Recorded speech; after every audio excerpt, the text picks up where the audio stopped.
and it finishes Barcelona 1, Athletic Club 0. Just the 2 shots on target for Barca, but of course it's one of them that counts and gives them the victory. A victory now that puts them 4 points clear of Real Madrid with 11 matches to go in Spain. For more on this, Luis Garcia joins us. Luis, it's what being a superstar is all about, isn't it?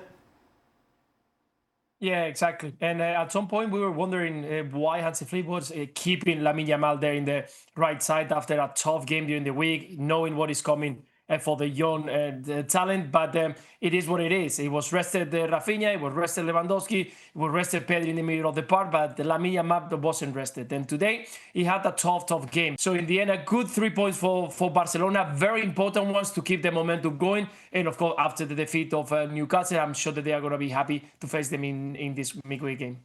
And so it's that story of a player that maybe goes missing for long periods of time in the game, hasn't had the impact. It's been a tough match. Adama has done well defensively, and you lose 1-0, and the game winner was Lamine Yamal. That's a superstar. See, and that's when we cross the threshold of somebody who doesn't have to be at his best to still be better than you. Be better than Athletic Club. And he didn't need to be better than Athletic Club over the course of 90 minutes. He needed to be better than Athletic Club in one sequence. And he was better than Adama, scores the game winner, and Barcelona take the 3 points. You know, your superstars always forget what's just happened. And they're ready to make something happen themselves. You know, he's not running around thinking, oh, it's not my day today. Things are not quite going for me. he's running around going, right, get me the ball because I'm going to separate us from this team. And then he gets it. And he doesn't panic. Composure, accuracy, picks his spot, delivers it. I mean, that's what being a superstar is. And there's no question, this guy is a superstar. Yeah, you can see he's already got his career-high season goals, and we're, 3/4 of the way through. From a defensive point of view, Stevie, just tell me what he does to put this defender down. What's going on there? What's the defender think? With somebody like him, and there have been similar types of players before him, where they want to go on the left-hand side, and so the obvious thing would be to show him down the outside. Yeah. The problem you have with him is that regardless of what side you show him, he's still going to be as good. And so you end up trying to cover both sides, and he's too good. 1v1, he's too good that you can't cover him both sides. And so that's why he's got the numbers he has. Because unless you kick him early, unless you double team him, triple team him, all of these things, you're going to come off second best. And in that position, in the opposition's penalty box, you're a dead man walking. One of the big factors as it pertains to defending Lamine Yamal that is making a difference now more so than he did in years past is fear, right? There is fear now from defenders. And you can see it and feel it from the left back of Athletic Club in the sequence, Adama Boido, as he's coming across. He knows that Lamine Yamal is open. He has been sucked in because of the run that is coming underneath. Now, once that ball is being played past him by Pedri, he knows he has to go and recover because, yes, that's Lamine Yamal. I'm going to go and get tight because this guy's going to kill us. And in that effort of coming and getting tight, he comes off balance. And when he is off balance, then Lamine is just, right, and that's it. Sit down. I'm going to take it to the inside. Here comes the goal. And as well as showing him a side, if you get too close, his first step is so good that you're dead again. Right. So that's why you need help. Luis, they needed help today because they looked tired, didn't they? And obviously they've got Newcastle on Tuesday. They fly to England tomorrow. There's no rest. No, there is no rest for any team that is trying to challenge for every competition, and Barcelona is right there. And of course, the rotation today was needed. We saw in the midweek game how so many players, they were so tired because of the demanding game. Today, rotation in the middle of the park. We didn't see Pedri, we didn't see Rafinha, we didn't see Lewandowski, even that we knew that it was going to happen. At the back, also some rotation to give some rest to important players that they are going to be needed in the next coming games. But yeah, in the second half, when Pedri just get involved, you could see that the game changed. You could see that the possession was better. You could see that the build-up was better. But it's true that during those 45 minutes that we saw, Rafinha looked tired once again. Yeah. Wasn't fresh. When he received the ball a couple of times, he missed the ball. And that's not the Rafinha we all know. But it's what it is. We are in the toughest moment of the competition. They need to know and understand. And midweek is going to be a big battle. Yeah, Luis mentioned it. Tough. This is life if you're competing on all fronts. If you want to be at the highest level and be the best player you can be and play with the best team, then you're going to have to go through these periods. And you have to do what you have to do. Whether you go to your bed for 2 days, whether you get a cold bath, you have to get yourself in a position. What does a cold bath do? Does that help? Wake you up? Apparently, yeah. Really? Not that I ever I had can't one. imagine you ever having a cold bath. No, that didn't happen in my day. Right, Daniel. I see. Yeah. Sorry, an ice bath, not a cold bath. Yeah. So yeah, as you said, that's what it is. Tough luck. You chose it. Yeah. Go and get on with it. And Newcastle next, obviously, the Champions League on Tuesday. We'll talk about them a little bit later on, but they look tired and leggy in their game. So if we talk about vibes, Yes. about positive energy, Barcelona has much more of that than Newcastle does. And what can be very frustrating for Newcastle in playing against Barcelona is that Barcelona will knock the ball around. And they will not get in the back and forth with Newcastle because they know that if they control the pace of the game and have Newcastle chasing, then they can take advantage of the quality that they have in Lamine Yamal, in Rafinha. It's going to be critically important, though, that from here till the match comes around, that Hansi Flick and his team get this team ready to play, not by knocking the ball around, but to Stevie's point, a cold bath, an ice bath, massage. And mentally and physically rest after this game so that then you can create and manufacture some sort of performance away from home. Luis, ice bath every day for you? Almost every day done. On these days when I sleep only a couple hours every time that I travel, ice bath is the best cure. Not only for me, but also for the players. He loves it. All right, thank you very much, Luis. Much appreciated. Just remember, every single game live from Spain on ESPN Plus throughout the season. We continue tomorrow. 4 ties for you, including Valencia against Alaves. And then on Monday, Espanyol take on Real Oviedo. Through to the quarter-finals. Next up for them, of course, Real Madrid in the Champions League for Newcastle. That daunting 2 legs against Barcelona. Manchester City did well. This is Manchester City reserves pretty much, did very well. But I just feel a little bit the story is Newcastle because I don't understand what happened after being so good for the opening 15, 20 minutes. Well, the biggest problem Newcastle generally have, particularly at home, is they play on emotion. And when you're playing on emotion, it means you're giving every single thing, every single minute. And so when you've just come off what they've come off the last couple of games, and you don't have that energy, then they blew a gasket. You know, they had such a good start. Clearly before the game they were revved up. You know, let's not forget about what happened the last couple of games. Let's make sure we're at it. And they were. But unfortunately they couldn't sustain it. And Newcastle cannot sustain that type of energy, playing with that sort of emotion in front of that crowd. And that allowed City, when they dropped, to get in the game. And after that, then City just took them by the throat. You know, it's funny that sometimes we talk about when you make so many changes, you're playing basically reserve players or players that are not playing. Yes. And the worry is that they won't have enough in their legs because of that. But it actually went in Manchester City's favour. They absolutely had more legs when it mattered most. And when they took control, that extra energy, you know, breathing. When you breathe, people forget, it goes straight to the brain, it clears the brain. Newcastle couldn't breathe. They couldn't think straight. And so City, not only did they have the legs, they had the brains, they had the composure, they had the ability, they had the players, the goals, you name it. And so for me, that last hour of that game, Manchester City were absolutely in control. For more of Stevie's meditation classes, be sure to click on the QR code, which we'll be showing you later on. Ali, we talk about the depth that Arsenal have. There's a lot of depth this Manchester City side, which obviously is going to play when you're looking at the fact they're still fighting on the Champions League front as well as the Premier League as well. Yes, there is depth, but not at the same level that Arsenal has. So yes, you may have 2 players per position, but those 2 players per position are not playing as well as those 2 players per position are for Arsenal. So that's why the comparison is a little apples and oranges. Arsenal, I think, and their depth is probably the best in Europe, whereas Manchester City, even their best group hasn't been consistent enough. And that's why you find difficulties in believing in Manchester City as it pertains to Champions League.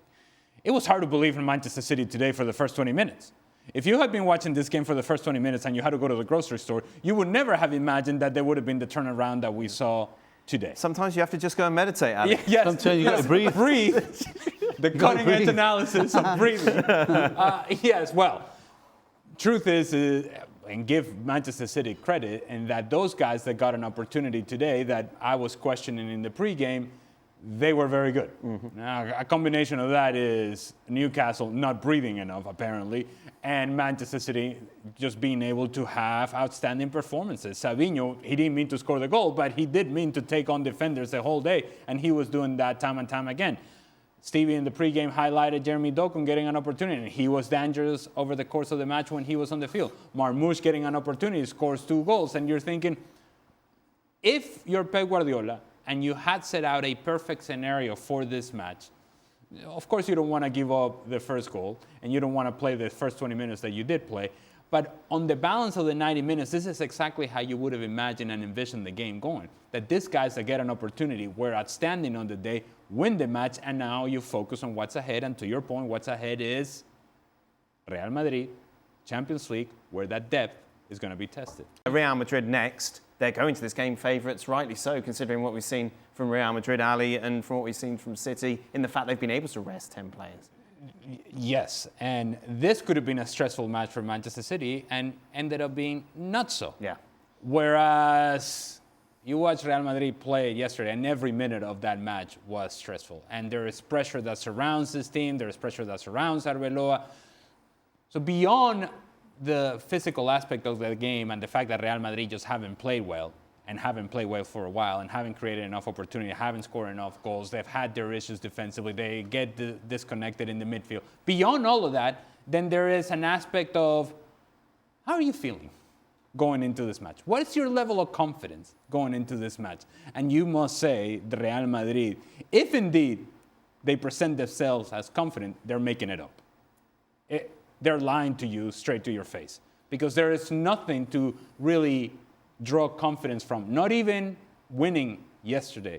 Winning yesterday was due to a deflection that, if had that ball gone off the post and in for Iago Aspas with minutes to go, it would have been yet another defeat, 3 in a row in La Liga.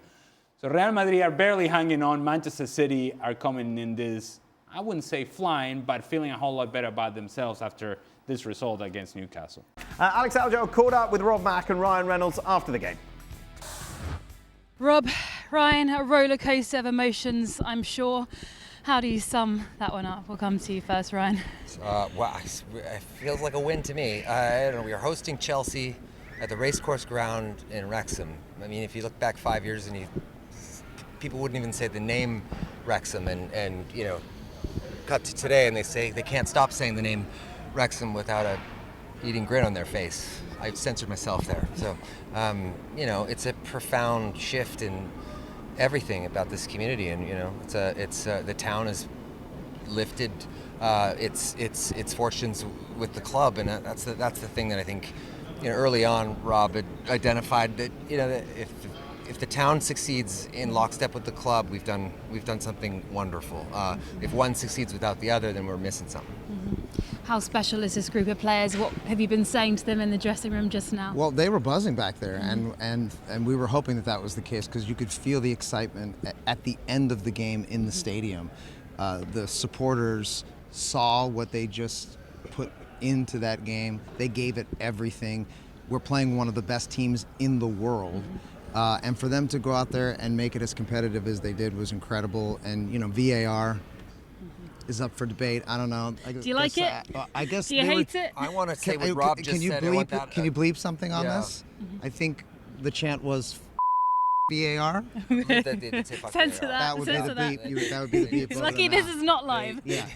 They did say that. They're going to actually, you know, call VAR on what you just said. Yeah, that's yeah, it. I like that. No, I mean, look, at the end of the day, the rules are the rules, and I feel like we put on a really great performance, and it was reflected not only on the pitch but in the stadium. Yeah, and now I guess the aim is to be playing Chelsea in the Premier League next season, get your revenge. It's been the aim since day one. It really has. I mean, nothing's really changed about that. I just, it's so moving to see how galvanized it is around here, though, how these supporters just feel about this football club and how infectious it is, and just to see people all over the world, adopt Wrexham as sometimes their second team, sometimes their only team.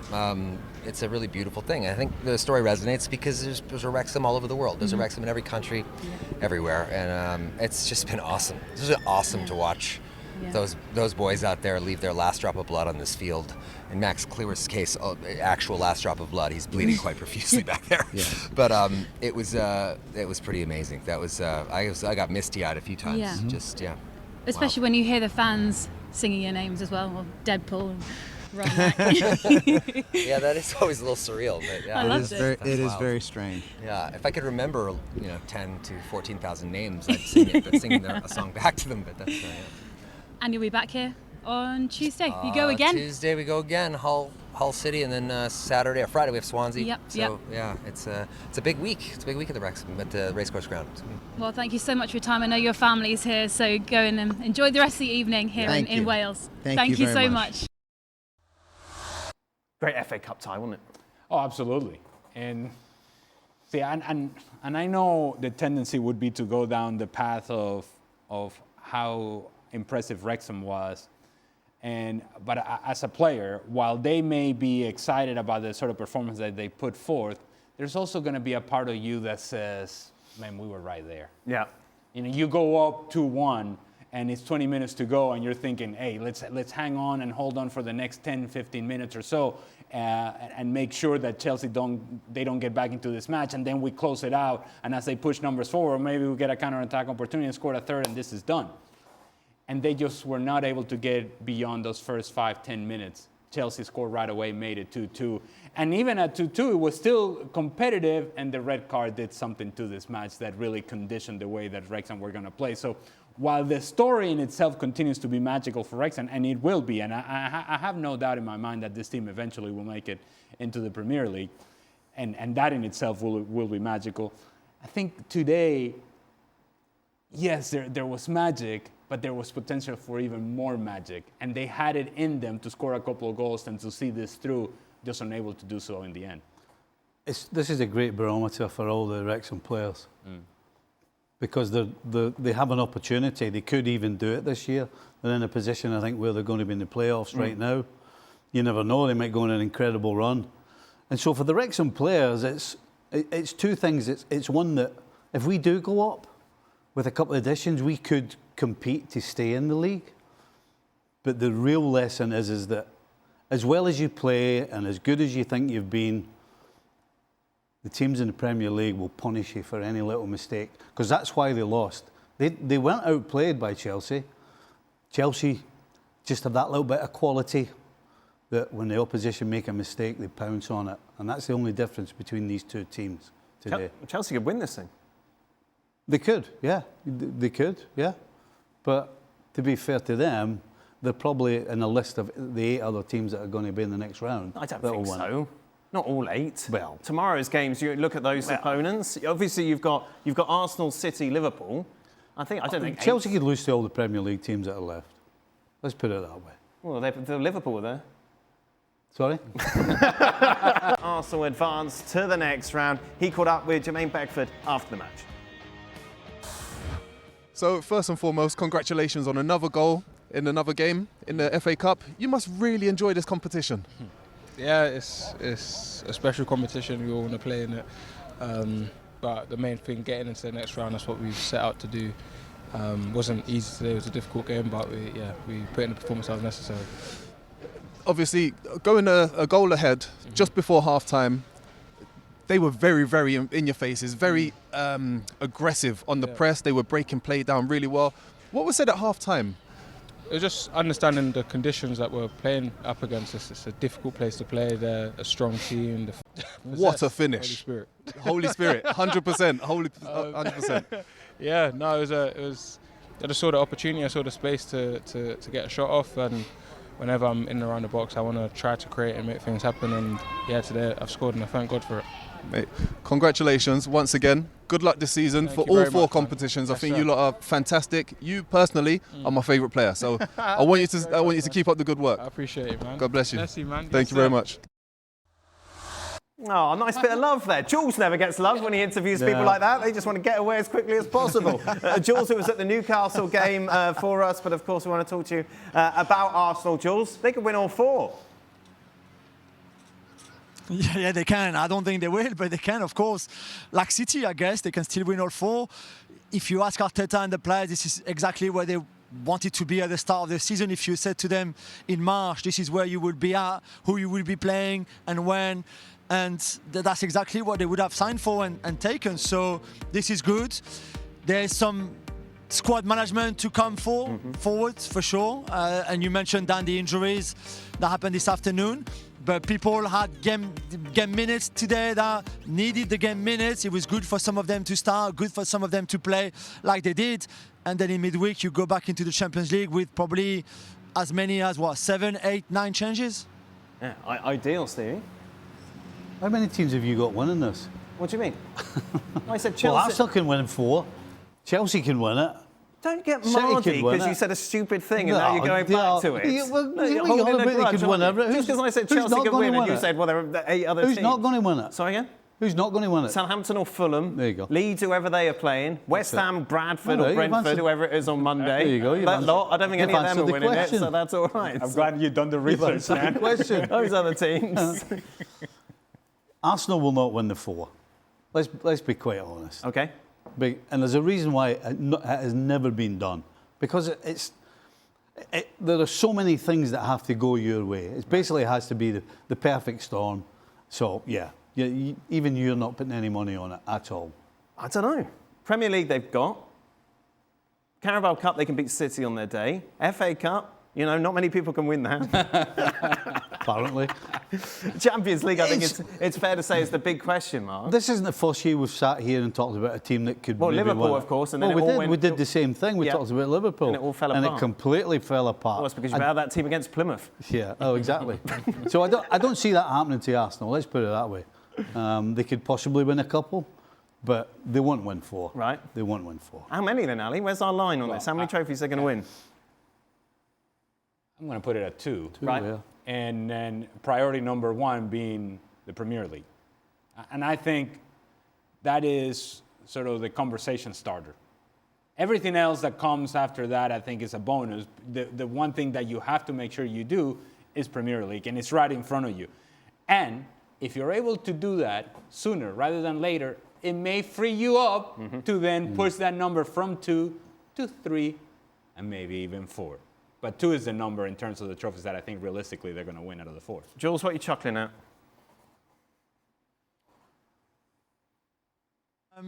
4, like I said, I agree with Stevie. I don't think they will do 4. I think they will take 1 if it's the Premier League. This is it. I think when you're there now, and I spoke to John Stones earlier after this game tonight, and he said when you're now in this position, you dream of all. You go for everything, and when you have big squads as well, you don't need to prioritize. We mentioned Newcastle today because the FA Cup was the one thing they knew they could win really more realistically than anything else. But if you're Arsenal or City especially, then you know that you could win the Champions League. Of sure, Arsenal are in the right side of the draw as well. They've got some momentum, especially in Europe. They top the league phase. The Premier League, like Ali said, 7 points, even with a game more, is significant at this time of the season. So I guess you always dream, but realistically, 1 definitely, and I think they will go with 2, but I don't know which ones. Meanwhile, Jules, obviously you were at St James's Park covering Newcastle's clash against Manchester City. Not quite the fortress, of course, that we're used to when we talk about St James's Park. This kind of sums up their form of late. Just not good enough. I know they haven't got Bruno in midfield and they're missing some key players, but the way in which this game went today would be so disappointing for the fans. Yeah, absolutely. And the place was rocking when we arrived already, like an hour and a half before kickoff. Then they took the lead and started so well for the first 20 minutes where we said their intensity, how aggressive they are. It's very difficult to play against, especially with the crowd here. The problem is if you can't keep that intensity for longer, if there's not that consistency in terms of how much you will hassle the opposition, how well you will press, how high will you recover the ball like they do on their goal, it's because they recover the ball on the halfway line and then play through the high line from City defensively that they scored that goal. After that, they just could not do it again. And against a team like City that can get the ball, control the ball, dictate the pace of the game, it's more and more difficult. I was a bit disappointed, I have to say, but what Eddie Howe did or didn't do, especially because we mentioned at halftime Voltemade having to play so deep in that midfield three where one is not comfortable at all and two, I'm not sure how good it is at it anyway. And then at the start of the second half, he's still there in the same position, and the second goal from City comes from what? Matheus Nunes, who runs into that half space. Voltemade is the man with him. Let him go, it's the cross, and then Marmoush scores. And I say, I really don't understand why Voltemade was still there after the break. Any word on the rugby today, Jules? What rugby? Yes, Yeah. Scotland. Do you want me to remind them? Scotland beat France there. It was a big shocker. Where are you going, Jules? Where are you going tomorrow? Anywhere exciting? No, I'm going back to London on the longest train ever. I mean, I thought Newcastle and London were two big cities that the train would go quick from one to another. No. We stopped in places I didn't even know existed in the UK, some places I've never heard of. So it's the same return journey tomorrow. Nice. And by the way, you can't talk about rugby, Dan, because seeing how England are doing right now. Don't understand what you're saying, Well, Jules. he was asking on my behalf, I was Jules. very much asking on his behalf. Stevie, for you, it's fine. Sunday roast at Marcotti's tomorrow then. Enjoy that, Jules. Thank you very much. Enjoy your journey back and all those stops. Thank you. Just a reminder then, the FA Cup continues tomorrow. Fulham against Southampton, Port Vale against Sunderland, Leeds against Norwich City, and then on Monday... Say there's a winner in amongst that lot. West Ham against Brentford. All those games live on ESPN+. Welcome into the latest edition of Extra Time. Thank you very much for all your messages. Ali is here. Stevie getting angry at me today for no reason. Because I said that Chelsea could win the FA Cup. You got Mardy about that for some reason. You got what is that? Mardy's I never got moody. Okay. I didn't get moody. I just said, well, a bit of a stretch, isn't it? I don't think it's a stretch. Well, you could have. Well, they're not any further ahead than probably half of the other teams. You were correct. Oh. There are a couple of teams that will not win it. Right, okay. But well, it's between Liverpool, can't. City, Well, Arsenal. it's just the way he said it. It would sound as if it's like, oh, they're going to win it now. I think my phrase was they could win this, and then you went, but it was, well, I don't know, there are 7 other teams. As I've told you many times before, Yes. it's your tone. Oh, the tone that did it. Tone. Okay, Right. You know what you could have done, Stevie? You could have done some of your breathing exercises to just kind Yeah, of Stevie's calm talking down. about meditation today and ice baths. Some things, of course, he used to utilise well back in his playing days. Stevie, Leicester won the Premier League 10 years ago. Today they sit 23rd in the Championship. What team from your era had a fall-off like this? Leeds United. Yeah. It's a team that are battling in the Champions League, of course. Leeds United got to the semi-finals of the Champions League and then absolutely disappeared. I mean, you talk about complete and utter mismanagement of a football club, giving way too much money for players, giving way too much money in salary, spending money before it came in, expecting it to come in, Yes. and then it didn't come in.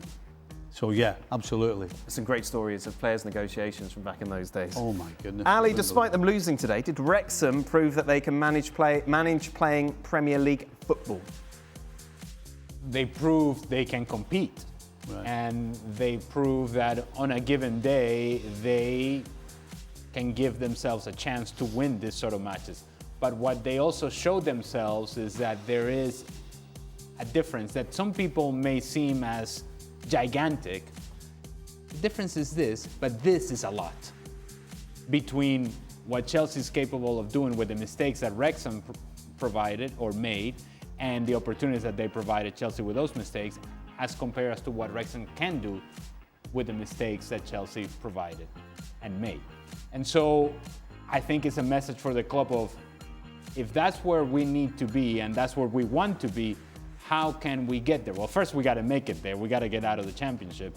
But secondly, if we want to stay up there, then they have to do what they have done already with this club, which is player turnover. You move from the players that got you from the National League onto the next, onto the next, onto the next, and you continue to build the team as such. They've done a very good job of it so far. I have no doubt that once they make it into Premier League, they'll make the correct decisions too. We saw Lamine Yamal score a worldie, of course, today to give the victory for Barca over Athletic Club. How many goals will he score against Newcastle over the 2 legs? Oh dear. Do you want to hear something stupid that I said? Yeah. When the draw was made, I said that Newcastle had a chance. Not a surprise. That I said something stupid. Yeah. Yes. Since then, they've gone awful. Yeah, they seem to. How many goals are Lamine Yamal? We don't need a Newcastle analysis. Aye. Sorry. I feel like you forgot the question. Sorry, you even thought about it. I feel like you're going down a road. Oh. I'm going to go a minimum of 3. Wow. Yep. Yep. Over or under 3? Under 3. Under 3? Yeah. More likely to be 2 than it is 3. But regardless, the news is that Barcelona are heavy favourites to advance. Yes, exactly. Yes, and that was a ridiculous statement. I mean. Max Dowman is such a promising young talent, Stevie. Mm-hmm. How should Arsenal utilise him to best develop his talents over the next 18 months? Wow, that's a tough one. I'm going to have to go back and look at the Man United model with Fergie. Right. And Fergie got people out on loan and got games under their belt. So you would say get out on loan? I think so. It's the only way he's going to. He will get to a certain level by training with the first team and the first team squad every day. But you really don't start taking proper leaps until you play first team football. And he's not going to be doing that anytime soon, I don't believe, at Arsenal. So where would you send him?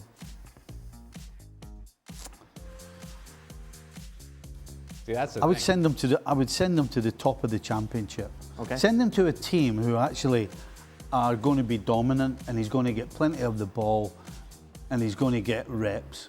That's where I would send them. I wouldn't, you see players going to teams in the bottom half of the Premier League. There's no point in doing that. There's no point in going to a Burnley because all you're doing is defending. Okay. It makes you a better defender, but Arsenal want you to be in the final third, creating and scoring goals. So, yeah, I would, wherever it is, even abroad, I think the most important thing is it's a good level and you're at a team that's going to have a lot of the ball, and that way you get loads of reps. Stevie, which is more difficult? Successfully fighting relegation or winning the title? I think winning the title. It's more difficult? Yeah. Because when you're in a relegation fight, it's more about scrap and desire and running and all of those things. When you're going to win a title, you have to win games, which means you have to create and score goals. And obviously you have to defend properly as well. So I think it's easier to get out of a relegation scrap, because you can get everybody together, you keep clean sheets, you pick up points. That'll keep you up. To win titles, you have to win games. Final question. Of course, a couple of years ago, maybe, Ali said that he would disown his own son if he could adopt Pedri. Ali, one last seat at the Moreno dinner table. Which one? Lamine, Pedri and your son don't have a seat. Who would you give it to? Well, it's not Lamine. No. The controversy surrounding who he brings to the house, too. Okay. Yeah. So Right. Yes. I'm going to keep Lamine Yamal off. Yeah. Obviously, you have two sons. You have Gregory and you have Alejandro. Yes. So which were you originally ditching? Was it Alejandro? Alejandro, yes. Right, so he's... Okay, so they're playing the same position. Right, okay. Right. So I figure that Pedri is going to get us further forward. I think it's cheaper to feed Pedri than it is to feed Alejandro. Yeah, that's fair enough. When he comes to visit, Yeah. the budget in the house gets stretched. Yeah. So if it is for a meal, Yeah. for one meal, I'll keep Alejandro. Okay. If it is for an extended period of Yes, time, yeah. bring Pedri, because Pedri. feeding Alejandro is Yeah. you're losing money. Right. You got to make this about mathematics. No, that's fair enough. Never mind the heart, the love of the family. And how would Mrs. Moreno feel about this? That maybe I'm losing my seat. Yes, I think that's the first. But I'm barely hanging on to that seat as it is, to be honest with you. That is it. I love you, babe. Love you. That's it. We are done. We will be back tomorrow. What's going on tomorrow? FA Cup? Port Vale. There you are. There you are. Craig's back. Oh, God bless.